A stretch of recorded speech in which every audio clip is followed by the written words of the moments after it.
तमाम किस्म की तारीफ़ात, बड़ाई व बुज़ुर्गी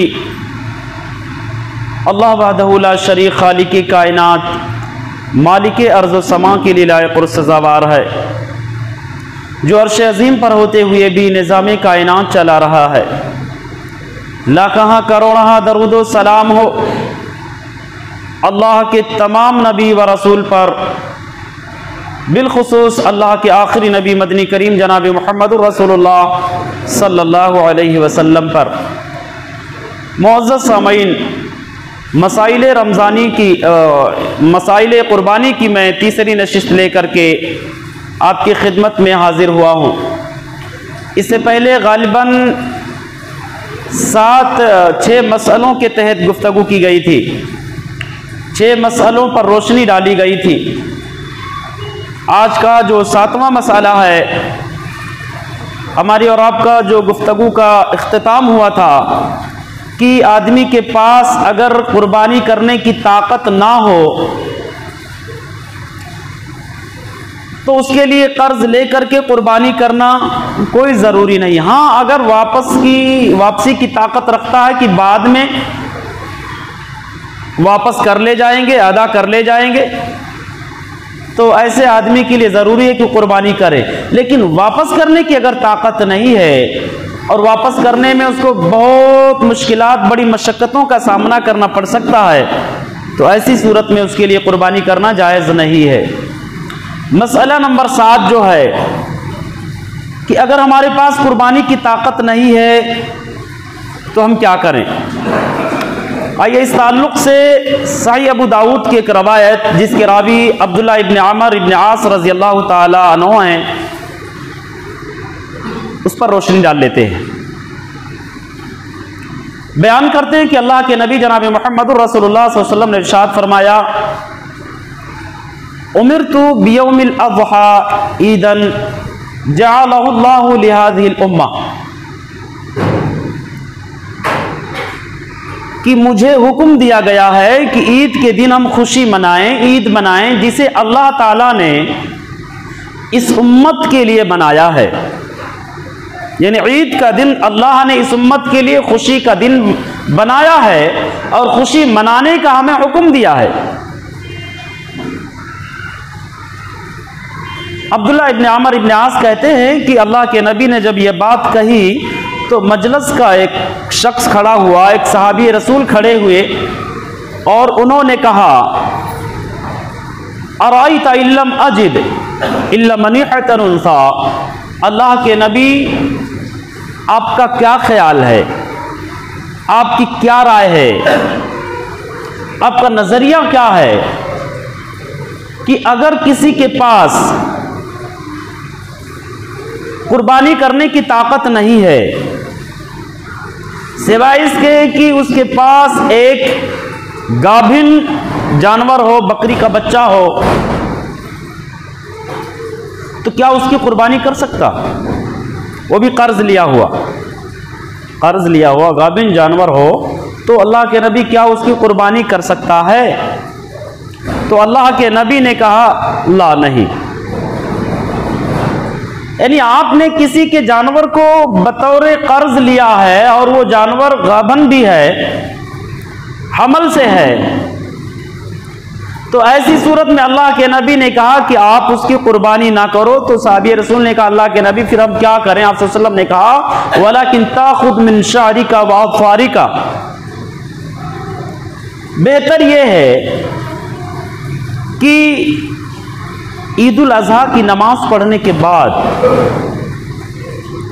आप अपने सर के बाल को, नाखून को और इसी तरीके से बगल के बाल को, मोछ के बाल को या ज़ेरे नाफ, ये तमाम चीज़ों की साफ सफाई कर लें ईदुल अज़हा की नमाज पढ़ने के बाद।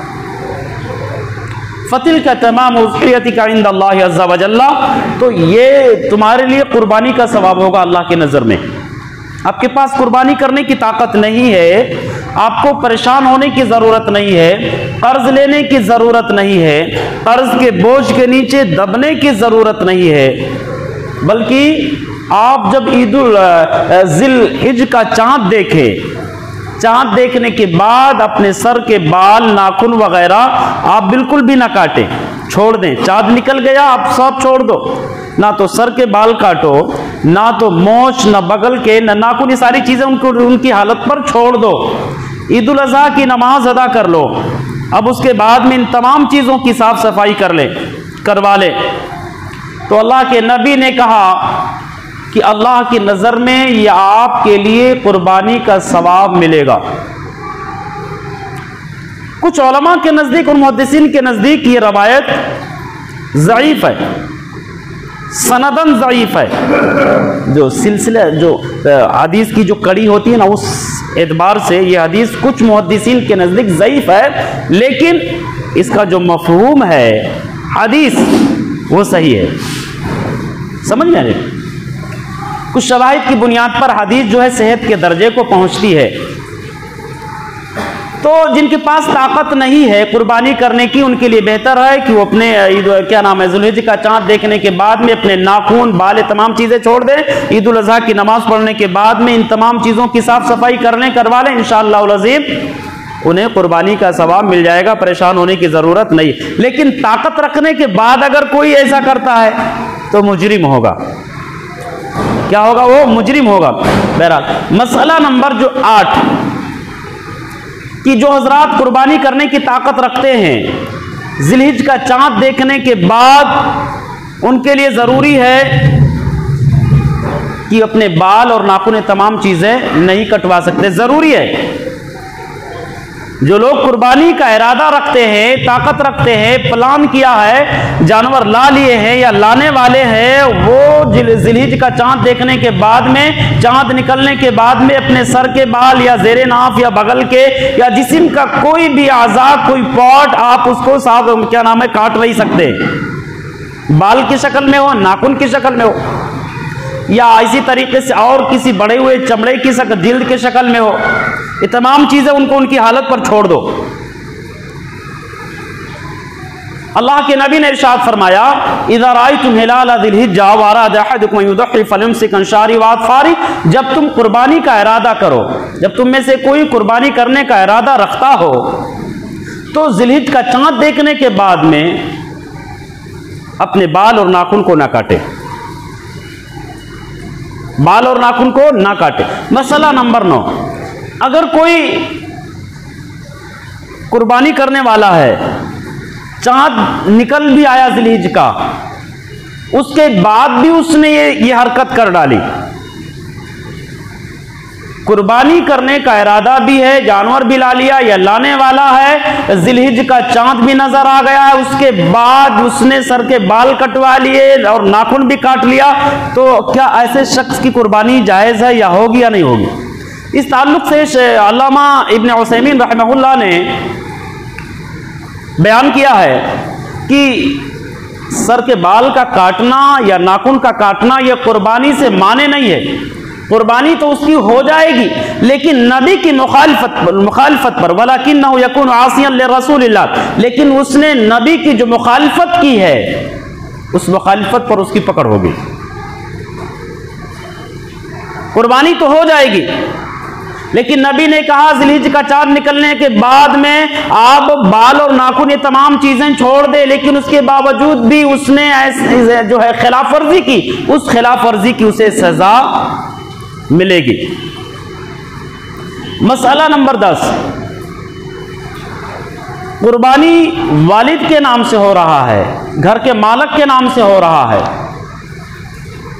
तो क्या घर के, जाहिर सी बात है कि पूरी फैमिली के लिए है, वालिद के नाम से कुर्बानी हो रही है, लेकिन वो कुर्बानी पूरी फैमिली की तरफ से शरीयत ने कहा ना, तो क्या पूरे फैमिली वालों के लिए जरूरी है कि बाल ना कटवाए, नाखून ना काटे?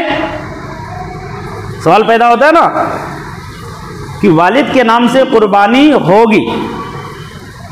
अब वालिद के नाम से है या मालिक के नाम से है, तो पूरी फैमिली के लिए, क्योंकि अल्लाह के नबी ने कहा कि एक जानवर पूरी फैमिली की तरफ से काफी है, तो क्या पूरे फैमिली के लोगों को इज्तिनाब करना है सर के बाल कटवाने से, नाखून काटने से, या सिर्फ उसके लिए जिसके नाम से कुर्बानी? ज़हन में सवाल पैदा हो सकता है। हजरात, सिर्फ मालक के लिए जिसके नाम से कुर्बानी है, सिर्फ वो इन तमाम चीज़ों से इज्तनाब करेगा। बाकी उसके दीगर अहले खाना अपने बाल कटवा सकते, ना कटवाएं तो बेहतर है, लेकिन अगर ज़रूरत है तो बिल्कुल कटवा सकते हैं, नाखून भी काट सकते हैं। घर के तमाम लोग, ना कटवाना अफजल है, लेकिन अगर ज़रूरत है तो दीगर अहले खाना बाल कटवा सकते हैं और नाखून भी काट सकते हैं। क्योंकि हदीस के अंदर जो है, जो लफ्ज़ इस्तेमाल किया अल्लाह के नबी ने, वो जमा का सेगा नहीं, प्लूरल का नहीं, बल्कि सिंगुलर का सेगा आपने इस्तेमाल किया। सेंटेंस आपने कहा, इदा अराद अहदुकुम इदा रायतुम हिलाल दिलहिज्जा व अराद अहदुकुम अन युदही, अहद वाहिद का लफ्ज़ इस्तेमाल किया। ये नहीं कहा कि जब तुम कुर्बानी का इरादा करो, तुम में से जब एक कुर्बानी का इरादा करे, तुम कुर्बानी का इरादा करो नहीं, तुम में से एक, अगर तुम होता तो ये कॉमन वर्ड हो जाता, यानी पूरी फैमिली के लिए जरूरी होता, बाल और नाखून बिल्कुल भी नहीं कटवा सकता। लेकिन कहा जब तुम में से एक कुर्बानी का इरादा करे तो उसके लिए जरूरी है। पता है चला उसके लिए जरूरी है, उसके दीगर अहले खाना के लिए जरूरी नहीं है। अगर दीगर अफराद वो सर के बाल कटवाते हैं और नाखून काटते हैं तो इंशाअल्लाह लज़ीम वो मुजरिम नहीं होंगे। लेकिन याद रखना, बेहतर ये है कि ज़िलहिज का चांद देखने के बाद, निकल जाने के बाद, कोई भी शख्स चाहे इरादा रखता हो कुर्बानी का या कुर्बानी का इरादा ना रखता हो, बेहतर ये है कि नाखून और बाल को ना काटे, ना कटवाए। बात समझ में आ रही? मसला नंबर 12, कुर्बानी का मकसद क्या है? कुर्बानी का जो हुक्म हुआ है, हमें जो हुक्म दिया गया है, इसके पीछे मकसद क्या है? सबसे पहला मकसद अल्लाह रब्बुल आलमीन का तक़वा, अल्लाह की क़ुर्बत। क्योंकि अल्लाह ने इरशाद फरमाया, फ़सल्लि लिरब्बिका वन्हर, अपने रब के लिए नमाज पढ़ो और कुर्बानी भी अपने रब ही के लिए करो, दिखलाने के लिए नहीं, रया के लिए नहीं, शोहरत के लिए नहीं, बाजार में नाम कमाने के लिए नहीं, बल्कि अपने रब के लिए। कोई जाने न जाने, अपने रब को सिर्फ जनवाना है, बताना है, आवाम को नहीं। ये पहला मकसद है। और अल्लाह रब्बुल आलमीन ने एक दूसरी जगह पर इरशाद फरमाया, कुल इन्ना सलाती व नुस्की व महयाया व ममाती लिल्लाहि रब्बिल आलमीन। ऐ नबी कह दीजिए कि मेरी नमाज, मेरी कुर्बानी, मेरी जिंदगी और मौत, ये सब अल्लाह के लिए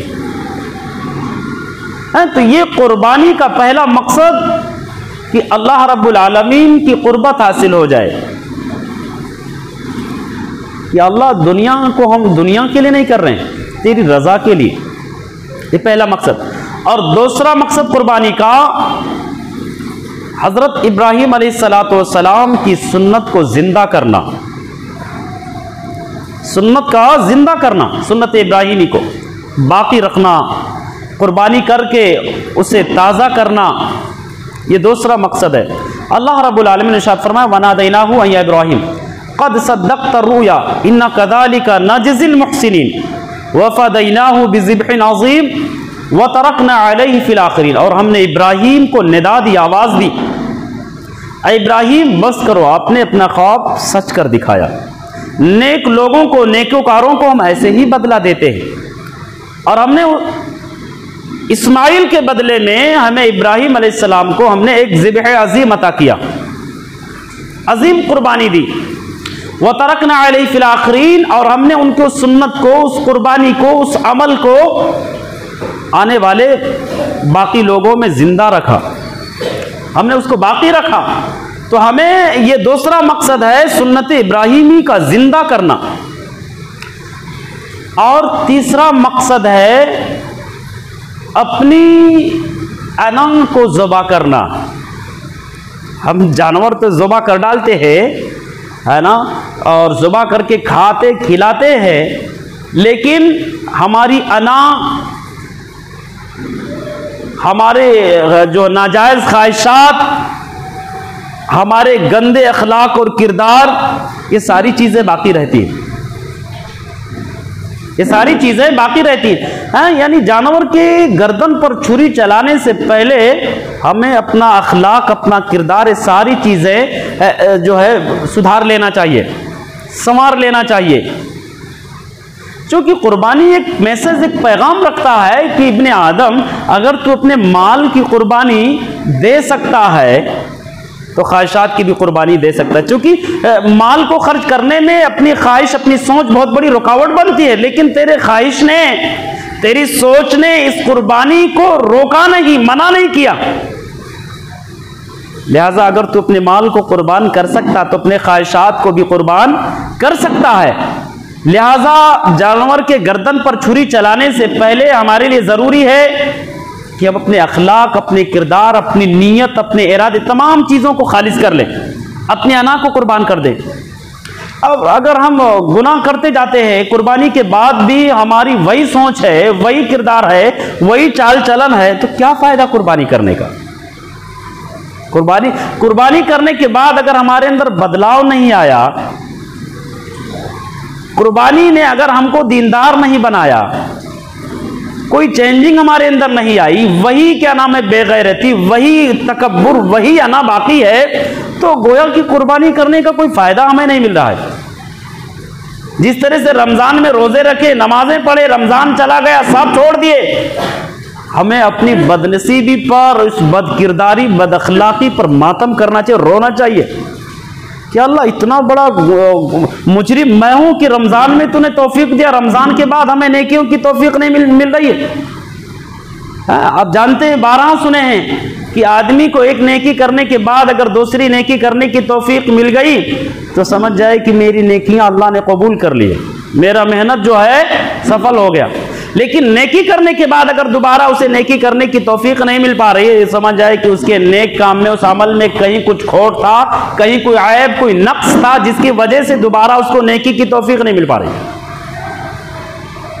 तो कहीं ऐसा ना हो कि रमजानुल मुबारक की तरह से ये महीना और ये कुर्बानी भी हम ऐसे जाये कर दें। रमजान हमने गुजार लिया लेकिन फायदा नजर नहीं आया। मस्जिदें जिस तरह से खाली थी रमजान से पहले, रमजान के बाद भी खाली है, क्या फायदा वो भूखा प्यासा रहने। ऐसे ही कुर्बानी करने का फायदा अगर हमारे जिंदगी में बदलाव आए तो है। तो ये कुर्बानी करने का जो तीसरा मकसद है, हम और आप अपने आना को पहले कुर्बान करें, उसके बाद जानवर की कुर्बानी दें। समझ में आ रही बात। चौथा मकसद जो है, गरीबों तक गोश्त पहुंचाना।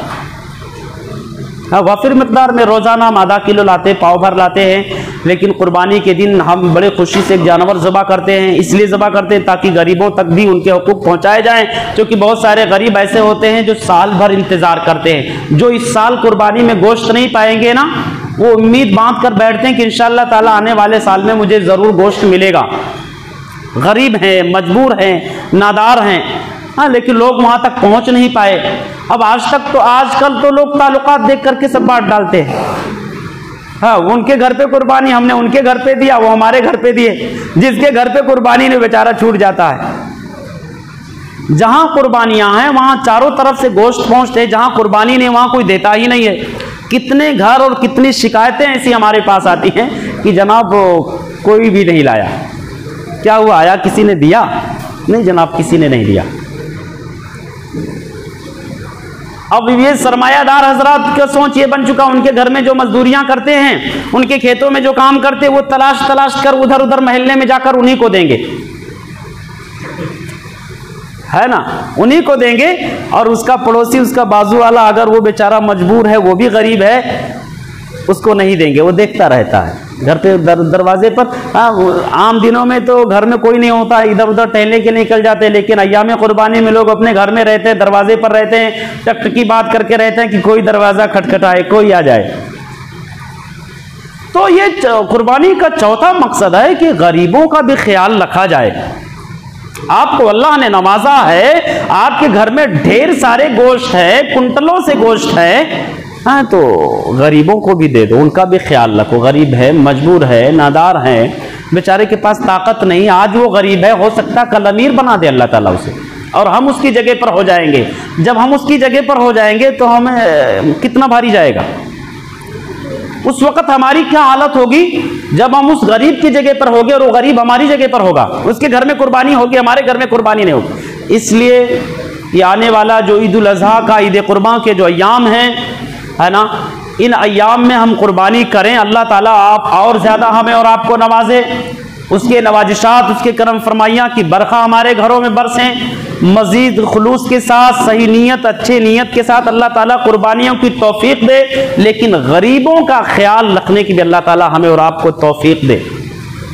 सबसे पहले उन्हीं के हक होते हैं, क्योंकि हमारे घरों में हम जो सरमायादार हमारे भाई हैं, मालदार हैं, उनके घरों में तो रोज़ाना गोश्त और अच्छे खाने पकते हैं, है ना, ज़्यादा मिकदार में गोश्त लाते, अच्छे अच्छे खाना रोज़ाना पकवाते। लेकिन जो गरीब बेचारा होता है उसके पास में थोड़ा गोश्त आता, कभी कभार आता है, हाँ, इसलिए वो अच्छा खाना उसको नसीब नहीं होता है। हो सकता है कि हमारे उस गोश्त देने से उस बेचारे का दिल खुश हो जाए और उसके दिल के गहराइयों से दुआ निकल जाए। लिहाजा हम अपने खुशी में अपने गरीब भाइयों को भी शरीक करें, ये चौथा मकसद है। और कुर्बानी का जो है पांचवा मकसद कि हम जितना भी गोश्त खाना चाहें खा सकते हैं, कोई उस पर कायद नहीं, पाबंदी नहीं है। जो लोग बयान करते हैं ना कि 3 हिस्सा किया जाए, कोई ज़रूरी नहीं है। आप पूरा भी बांट सकते, पूरा भी खा सकते। देखो, अगर गरीबों को, मैंने कहा गरीबों का हक है, आप नहीं देंगे तो मुजरिम नहीं होंगे, लेकिन कल हम उस जगह पर पहुंचेंगे, वो हमारे जगह पर पहुंचेगा और हमारे साथ ऐसा होगा, हमें कैसा लगेगा। ऐसा नहीं कि अगर हम नहीं दे रहे हैं उनको तो नहीं देंगे तो बहुत बड़ा गुनाह मिलेगा, नहीं। हाँ, इस्लाम ने कहा खाओ और खिलाओ, कुलू वद्दखरू, खाओ भी और खिलाओ भी और जखीरा अंदोजी भी करो। समझ रहे, खाओ खिलाओ जखीरा अंदोजी करो, ये सारी चीजें हैं, लेकिन फर्ज और वाजिब नहीं है। अफजल और बेहतर है कि गरीबों तक उनके हुकूक पहुंचा दिए जाए। इंशाअल्लाह अज़ीम हमें ज़्यादा से ज़्यादा सवाब मिलेगा। बहरहाल मसला नंबर 13, आप जानते हैं कि भैंस की कुर्बानी के बारे में ज़बरदस्त इख्तलाफ है। इख्तलाफी चीज़ को मैंने बहुत पहले भी बोला था कि छोड़ दो। उसके अलावा दीगर जानवर हैं जिसकी कुर्बानी हम दे सकते हैं, इख्तिलाफी मसले को ले लो। इसी तरीके से दांते हुए जानवर की कुर्बानी, दांते हुए जानवर की कुर्बानी में भी ज़बरदस्त इख्तलाफ है, इसमें भी इख्तलाफ है, हर मसलक वालों का इख्तलाफ है दांते हुए जानवर की। तो इख्तलाफी मसले को लेना, बाज़ लोग कहते हैं कि नहीं बेगिर दाता जानवर भी कुर्बानी कर सकते, बाज़ कहते हैं कि नहीं शिद्दत है, बेगिर जो है बेगिर दाते जानवर की कुर्बानी हो ही नहीं सकती है, और दोनों के पास सबूत और दलाइल है। तो हमें इख्तलाफी मसला, ये बेगिर दाते वाले का मसला छोड़ दो, दांते हुए जानवर की कुर्बानी हर मकतबे फिक्र के उलमा के नजदीक अहादीस की रोशनी में जायज है। दांता हुआ जानवर ले लो और उसकी कुर्बानी करो। और भैंस का तो बहुत ही ज्यादा इख्तलाफ है, इस मसले में हमें और आपको पढ़ना ही नहीं चाहिए। उसके अलावा दीगर जो जानवर बहीमतुल अनाम हैं, बकरी है, बकरा है, गाय है, बैल है, ऊंट है, ऊंटनी है, मेढा है, मेढी, ये सारी चीजें, ये जानवर हैं, इसकी कुर्बानी तो जो है आसानी के साथ में, चूंकि 8 जानवर हो रहे हैं। मसला नंबर जो है 14, गाभिन जानवर की कुर्बानी। आपने कोई भी जानवर खरीद करके लाया, लाने के बाद पता चला कि जानवर हमल से है, गाभिन है, तो अब उसको वापस नहीं करना है। गाभिन जानवर की भी कुर्बानी जायज़ है। अगर जायज़ नहीं हो तो अल्लाह के नबी ने कहा ज़कातुल जनीन ज़कात उम्मी, बच्चे का जो ज़बा करना उसकी माँ के ज़बीहे के साथ है। यानी माँ को आप ज़बा कर रहे हैं, अब ज़बा करने के बाद पेट में बच्चा वो मर गया, आपने ज़बा नहीं किया, तो वो उसको क्या करेंगे, फेंक देंगे? नहीं, वो बच्चा भी हलाल है।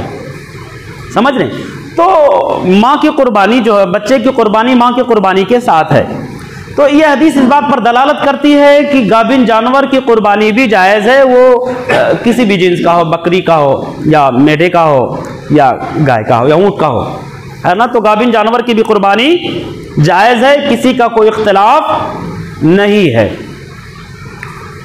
मसला नंबर 15 कुर्बानी के कुछ शराइत हैं। सबसे पहली शर्त कि कुर्बानी का सबसे पहला जो शर्त है वो अल्लाह रब्बुल आलमीन के तक़र्रुब कुर्बत के लिए हो, उसकी रज़ा के लिए हो, दिखलावे के लिए ना हो। ला यनालुल्लाहु लुहुमुहा वला दिमाउहा वलाकिन यनालुत तक़वा मिनकुम। अल्लाह ताला को हमारे और आपकी कुर्बानियों के गोश्त, चमड़े, ये हड्डियाँ वड्डियाँ, खून वगैरह सब नहीं पहुँचते हैं। हमारे इरादे, हमारी नीयत, हमारा खुलूस, ये अल्लाह को पहुँचता। कुर्बानी की दूसरी शर्त जो है वो बहीमतुल अनाम हो, चौपायों में से हो, और चौपायों में भी जिस जानवर के ताल्लुक से इख्तलाफ है उससे दूर रहो। इख्तलाफी चीज़ से, मशकूक चीज़ से हमें हमेशा, हमें और आपको बचना चाहिए। कुर्बानी की तीसरी शर्त जो है कि बेऐब जानवर हो, ऐबदार जानवर ना हो। अब मैं बहुत कई मरतबा बयान किया, गालिबन ये तीसरी नशिस्त है मसाइल कुर्बानी की, इसमें भी बयान कर रहा हूँ कि जो कान कट जाते हैं, इधर उधर कहीं कील कांटे लग करके, झाड़ियों में फंस करके थोड़ा मोड़ा फटन आ जाता है या कट जाता है, तो उस जानवर की कुर्बानी जायज़ है। आप ये हमारे जो है क्या नाम है, कुछ ऐसे मुफ्ती आपको मिलेंगे जो इधर उधर वीडियो देख करके और सुन करके न जाने कैसे कैसे फतवे आपको देंगे कि बिल्कुल जायज़ नहीं। मैंने एक वीडियो सुना, नाम नहीं लेना चाहता हूँ किसका है, तो मैंने वीडियो सुना, उन्होंने बताया कि कान में अगर सुराख हो गया हो, कान कहीं से थोड़ा मोड़ा कटा हुआ हो, इधर उधर कहीं आगे पीछे कटा हुआ हो तो जायज़ नहीं। उन्होंने एग्जाम्पल दिया कि आप जब बाइक खरीदने के लिए शोरूम में जाएंगे, वहां थोड़ा अगर स्क्रैच होगा तो बाइक लेंगे क्या? तो ये कोई अकली दलील थोड़ो है। अगर शरीयत को हमारे अकल पर परखा जाता, बहुत सारे मसाइल में इतने इख्तलाफ हो जाएंगे कि दिमाग खराब हो जाएगा। लिहाजा मज़हब इस्लाम के कानून को अकल पर नहीं मापा जाता, अकल पर नहीं परखा जाता है। अकल का कोई दखल नहीं शरीयत में, है ना। तो अभी भी लोगों के जहन में बात, ऐसे लोगों के वीडियो सुनते हैं तो उनके जहन में क्या नाम है, बहुत सारे शुबहात पैदा हो जाते हैं और सवाल पे सवाल करते रहते हैं, दिल मुतमईन नहीं होता है। आप किसी की बात को सुने, उसकी बात को कुरान और सुन्नत की रोशनी में परखें, जांचें, इनकी बात किस हद तक कुरान और हदीस के मुताबिक है। अगर वो कुरान और हदीस के मुताबिक है तो वो कोई भी उनकी बात मान ली जाए, लेकिन कुरान और हदीस के मुताबिक नहीं है तो अगरचे बहुत बड़े अल्लामतुद्दहर हो तो भी उनकी बात ना मानी जाए। अल्लामतुद्दहर हो तो भी उनकी बात ना मानी जाए। मैंने हमेशा यही कहा है कि कान आगे से कटा हो, पीछे से कटा हो, जिस हदीस के अंदर मुकाबिला, मुदाबिरा और इसी तरीके से खरका और शरका का लफ्ज है, यानी ऐसा जानवर जिसका कान आगे से कटा हो, जिसका कान पीछे से कटा हो, जिसके कान में फटन हो, जिसके कान में सुराख हो, जिस हदीस के अंदर ये 4 बीमारियां, ये 4 नक्स बयान किए गए हैं, वो हदीस ज़ईफ है, वो हदीस सही नहीं है, काबिल अमल वो हदीस नहीं है, वो हदीस काबिल अमल नहीं है। मैंने खुद से तहकीक किया, जो हमारे बड़े उलमा हैं, हमने उन तक भी पहुंचने की कोशिश की, उनसे भी राबता कायम किया, उन्होंने भी बताया कि ये हदीस काबिल अमल नहीं है, ज़ईफ है। अब सही और ज़ईफ पर गुफ्तगू करने का वक्त नहीं है। ज़ईफ किसको बोलते हैं आप आकर के मिल लेना, अगर समझ में नहीं आएगा तो। काबिल अमल नहीं है, समझ में आ रही बात। तो ऐसा जानवर हो, तो वो जानवर जिसका कान में सुराख हो, जो अभी तख्तियां टोंची जाती हैं ना गवर्नमेंट की तरफ से पीले कलर का ना, तो वो निकल गया तो सुराख हो जाता है, या कान में फटन वगैरह हो, तो ऐसे जानवर सिर्फ चलेंगे नहीं बल्कि जितना दौड़ाना चाहो इंशाअल्लाह वज़ीम दौड़ेंगे। सिर्फ चलेंगे नहीं, दौड़ेंगे भी। हाँ, अगर कोई ममानियात की बात कर रहा है कि नहीं हराम है, सबूत मांग लो। सही हदीस में सिर्फ 4 बीमारियों का तज़किरा है, जो इससे पहले दोनों नशिस्तों में मैंने बयान किया। बाकी जिसको हम मसला बनाते हैं, अभी कोढ़ का भी मसला बना रहे हैं, वो भी कोई हदीस के अंदर नहीं है। अब अपने ज़ात की अपने तरफ से उसको मसला बना रहे हैं। नबी के ज़माने से पहले कोढ़ की बीमारी थी, लेकिन नबी ने अपनी ज़बान मुबारका से उसका तस्करा नहीं किया। तो हम कौन होते हैं उस मसले को मसला बना करके इख्तलाफ करना और समाज और मुआशरे में उसको जो है एक बीमारी साबित करके उस जानवर की कुर्बानी से रोकना और कश्मकश में लोगों को डालना। तो ये कोढ़ की जो बीमारी है वो हदीस के अंदर या बिल्कुल भी मौजूद नहीं है। और सबसे पहली चीज तो इस बात के कोई कंफर्मेशन हमारे पास नहीं होता है कि वो कोढ़ है भी कि नहीं है। जिसको हम कोढ़ बता रहे हैं हमारे पास, आपके पास कोई सबूत नहीं कि कोढ़ है भी कि नहीं है। तो 14वें मसले की क्या नाम है कुर्बानी के जो शराइत हैं, तीसरी शर्त बेआयब जानवर हो, आयबदार जानवर ना हो। और चौथी शर्त कि वो जानवर हमारी मिल्कियत में हो। अब यहाँ चोरियां बहुत होते हैं जनाब आली, चोरी करके ला लो, या कहीं से जानवर भाग रहा था खेत से पकड़ के ला लिए, चोरी नहीं किए, खेत में आकर जो है हमारे खेत में खा रहा था पकड़ के लाए, कुर्बानी करेंगे? जायज है? नहीं जायज है। अपनी मिल्कियत में हो। अब बोलेंगे जनाब वो भी तो हमारी मिल्क पकड़ के लाया घर पे, बाधा हमारी मिल्कियत में होगा, नौज बिल्लाह, ये फ्रॉड है। चोरी के जानवर की कुर्बानी देना बिल्कुल भी जायज नहीं है ना। पांचवी शर्त कि वो जानवर गिरवी ना रखा हुआ हो। कोई हमारे पास लाकर कोई जानवर गिरवी रख दे, अब उसकी कुर्बानी दे दे, नहीं, जायज नहीं, बिल्कुल भी जायज नहीं। छठी शर्त कुर्बानी जो है मुतय्यना औकात ही में होना चाहिए। यानी ईद कुर्बान का जो नमाज है, ईद उल अज़हा का नमाज पढ़ने के बाद से लेकर के है ना, वो दिन तो ही है, उसके बाद 11, 12, 13 है ना, 13 ज़िलहिज का जो है सूरज गुरूब होने तक, उससे पहले पहले तक आप कुर्बानी कर लें, उसके बाद कुर्बानी जायज रही है। अब मसला नंबर 15, कुर्बानी ईद उल अज़हा के दिन से लेकर के यौमुन नहर जिसको बोलते हैं 10 ज़िलहिज से लेकर के 13वीं तारीख तक, सूरज अभी गुरूब ने उस वक़्त तक है, आप चाहे दिन में कुर्बानी करो, रात में कुर्बानी करो, दोपहर में कुर्बानी करो, असर के बाद कुर्बानी करो, जोहर के बाद कुर्बानी करो, जोहर से पहले कुर्बानी करो, फजर से पहले कुर्बानी करो, फजर के बाद कुर्बानी करो। जिन हदीसों के अंदर रात की कुर्बानी की ममानियत है वो हदीस सही नहीं है,